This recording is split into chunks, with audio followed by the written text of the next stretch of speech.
બનાવની હકીકત એવી છે કે 4/7/2026ના રોજ ફરિયાદી શ્રી રાધાબેન વાઇફ ઓફ રોકી ગણપતભાઈ ચારણનાઓ અત્રે પોલીસ સ્ટેશન આવી અને તેઓની ફરિયાદ હકીકત જણાવેલ કે એમની જે દીકરી હતી 1 મહિનાની, એ દીકરીને તેમની જે આમના પતિના જે ધર્મના બેન છે જાગૃતિબેન, જે આયોજનનગરમાં રહે છે, તેઓ રમાડવા માટે લઈ ગયેલ અને પરત ના આપતા તેઓ માંગવા ગયે તો તેઓ એવું જણાવેલ કે ભાઈ તમારા અગાઉ મેં જે ઉધારના પૈસા આપેલા હતા એ પરત ના આપતા મેં અમને સારા ઘરમાં આપી દીધેલ છે અને તમને પૈસા મળી જશે, જે બાબતે અત્રે તાત્કાલિક ફરિયાદ નોંધી અને બાળકીને ત્વરિત શોધી કાઢી અને એના મા બાપને પરત સોંપાવેલ છે અને હાલમાં આ તપાસ ચાલુમાં છે અને કુલ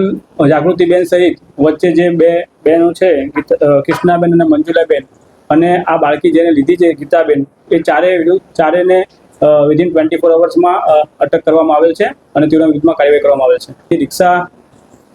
જે ખરીદેલ હતી ત્યારે આ જાગૃતિબેને એમને 1 લાખની મદદ કરેલ હતી, જે પૈસા તેઓ આર્થિક સંકલનના કારણે પરત આપી શકેલ ન હતા. અને આ જાગૃતિબેન અને ફરિયાદીને લગભગ 6-1 વર્ષના સંબંધ છે અને પહેલા આ જાગૃતિબેનના ત્યાં જ આ લોકો રહેતા હતા અને પછી વચ્ચે જાગૃતિબેને અમને જણાવેલ કે આપણે આવું કરી શકીએ છીએ,